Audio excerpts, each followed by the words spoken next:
Tax fraud? No, no, no. We prefer the term boy math. Hey there, kiddos, and welcome back to the channel. I'm Uncle Frank. I'm that you are having a great day, and in today's video, I'd like to sit back in my pretty squeaky chair, relax, and have a little conversation with all of you guys about Flesh and Blood. That's right, my favorite current TCG. More specifically, I'd like to talk about the newest set for Flesh and Blood, Compendium of Rathe, and more specifically, I'd like to talk about the secondary market situation with the set and how it's doing from the vendor-seller perspective. And yeah, it's, spoiler alert, it's doing really freaking good. Really freaking good. I've been absolutely busy today, absolutely slammed with orders for it. It's like the second best Flesh and Blood set in my experience on release weekend, and one of the best performing TCG sets I've had to work with since starting on TCG Player. It's been really good.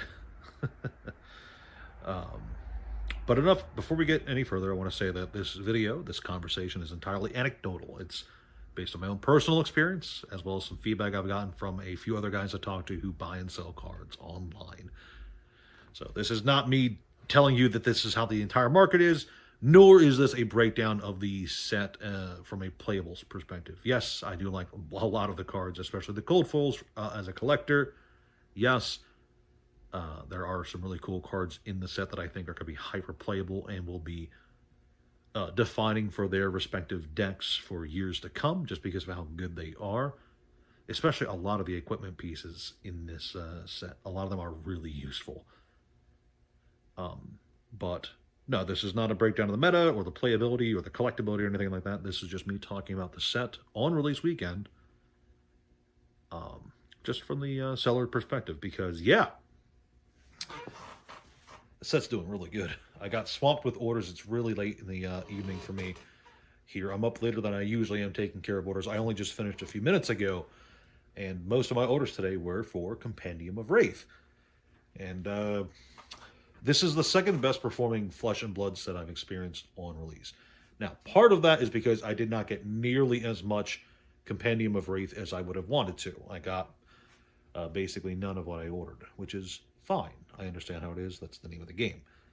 The other part of it is that High Seas just did so freaking good at release that truth be told, I think it's going to be difficult for anything to compare to High Seas because of A, the demand for that set was so huge at the time, and B, it really felt like there was a product throttle on it at the time of release. So yeah, Compendium of Rathe is great. High Seas is still, in my experience, the best performing Flesh and Blood set at release. Now, it is only release weekend, so, you know, stipulation there, prices are super volatile right now. They could go up, they could go down. Some of the cards that sold really well this weekend might not be all that desirable in a week or two. Some of the cards that have been kind of sat on over the weekend might see price spikes later on, but that's neither here nor there. Instead, I just want to talk about the overall set from a collector into the seller perspective, which is the fact that part of why I think this set is doing so good is just because the pull rates are really rough. A lot of the set is easy to get. The regular Majestics, the non-foil Majestics, from what I went through and from what I was seeing online, from what I was getting from feedback from other guys who were buying and selling this stuff, actually pulling the cards you want to play, fairly easy. Really good stuff too, because a lot of the cards in this set are hyper playable for a lot of decks. So that's good that you can actually pull the cards you want, especially a lot of the Majestics and especially a lot of the rares, because a lot of these rares are really, really playable. So kudos to LSS for making this set easy access for the actual players. Good on them. The second thing is the cold foils. As I found out the other day, there are 3 cold foils on average per box, which is really good. But to kind of balance that out, the actual pull rates for cold foils, for the more desirable cold foils, seems to be freaking abysmal. Just looking through when I was seeing on the secondary market in terms of prices. Keep in mind, I don't sell cold foils. Every cold foil I pull, I try to hold on to just because I like them so much.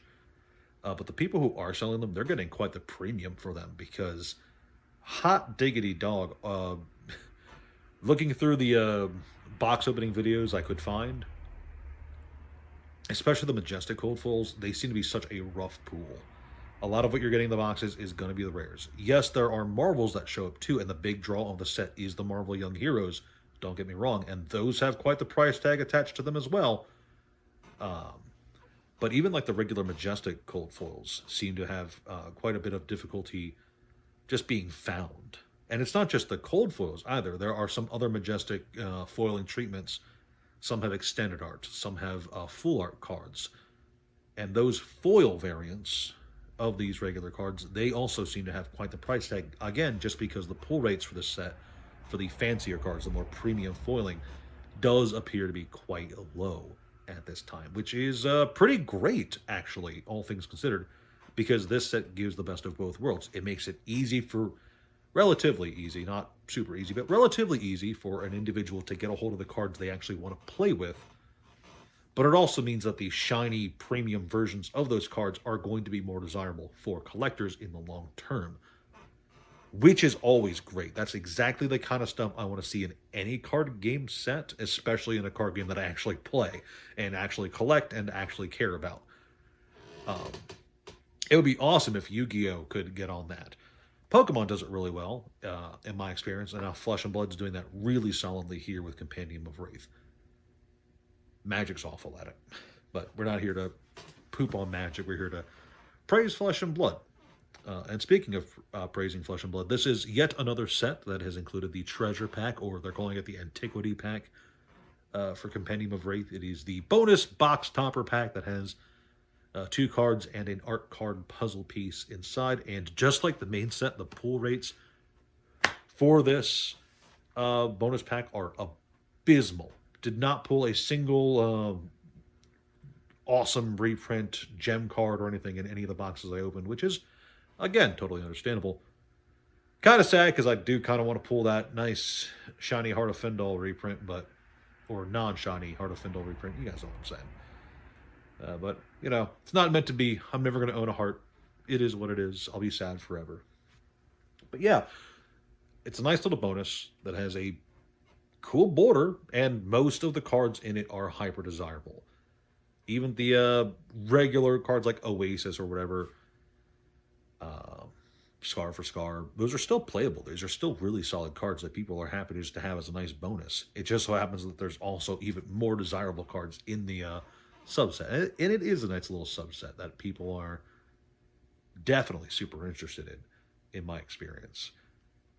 And there's also people who are collecting the art cards who are like really going ham on trying to get the art cards on the secondary market. There's Discord groups where people are trying to just trade off their shiny cardboard for these art pieces to collect the full 9-piece set of the cards, which is also pretty cool.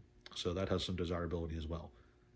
But yeah, in terms of the set as a whole, it's doing really solid here on release weekend. It's like I said, it's the second best performing Flesh and Blood set. One of the best TCG sets ever, and I'm very optimistic about its future. I've said it before and I'll say it again. I think a lot of Flesh and Blood stuff has a really good future ahead of it, especially as the game continues to grow and continues to bring in more players and continues to have its roster of heroes expand, because a lot of older sets that I think fly under the radar, like Tales of Aria and Everfest and such, I don't think that this is going to be a situation like that. I think Compendium as a premium set and as a Flesh and Blood set and as a collectible set is going to be quite desirable for a while, just because of so many cool cards that are in it. No new heroes, just full playable goodness, and that's awesome for me, in my opinion. But I suppose I'll leave it at that before I just waste 20 minutes of the night just going on and on about how good this set is. So overall, wish I could have more of it, but it is what it is. It's keeping me quite busy, though, so that's a positive. Anyway, 10 out of 10. Thank you guys so much for watching. Please like, share, subscribe, leave a comment down below. Do you play Flesh and Blood? Do you collect Flesh and Blood? Are you getting anything cool from the new set? Let me know. I'm genuinely curious to find out. Check out the Discord. Check out the Patreon. Something, something. Thank you guys for watching. See you next time.